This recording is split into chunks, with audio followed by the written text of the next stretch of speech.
বন্ধুরা, ভুল থেকে শিখুন ইউটিউব চ্যানেলে আপনাকে স্বাগতম। প্রথমে চ্যানেলটি সাবস্ক্রাইব করে নিন, জীবন পাল্টে যেতে পারে। মেয়েরা কেন উলুধ্বনি দেয়, ছেলেরা দিলে কি হয়? হিন্দু ধর্মের যে কোনো শুভ বা মাঙ্গলিক কাজ উলুধ্বনি ছাড়া সম্পন্ন হতেই পারে না।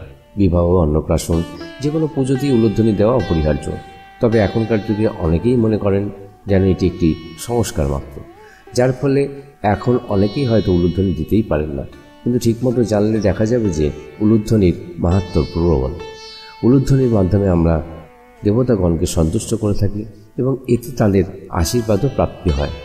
এই উলুধ্বনি দেওয়ার ফলে যে কোনো মাঙ্গলিক কাজ আরও বেশি মঙ্গলময় হয়ে ওঠে। উলুধ্বনি দিলে কী সুফল পাওয়া যায়? 1 নম্বর, উলুধ্বনিতে আমাদের আশেপাশের পরিবেশ চারিদিক পবিত্র হয়ে ওঠে।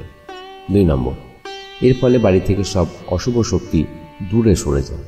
3 নম্বর, উলুধ্বনি সর্বপ্রকার অশুভ শক্তি নাশ করে শুভ শক্তিকে বাড়িতে প্রবেশ করতে সাহায্য করে, ফলে সফলতা দ্রুত প্রাপ্ত হয়। 4 নম্বর, উলুধ্বনিতে বাতাসে যে কম্পন সৃষ্টি হয় তাতে পরিবেশ জীবাণুমুক্ত হয়।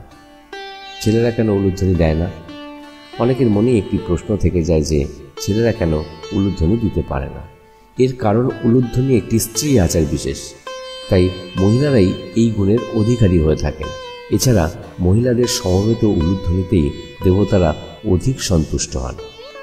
উলুধ্বনি মেয়েরা দেয় এর বিশেষ আরেকটি কারণ হলো যে এই উলুধ্বনি দেওয়ার ফলে মেয়েদের পেট সংকুচিত হয় এবং এর ফলে নানা প্রকার স্ত্রী রোগ নির্মূল হয়ে যায়। বন্ধুরা, এই পর্যন্ত, পরবর্তী ভিডিও পর্যন্ত বিদায় নিচ্ছি। ভালো থাকবেন। নমস্কার।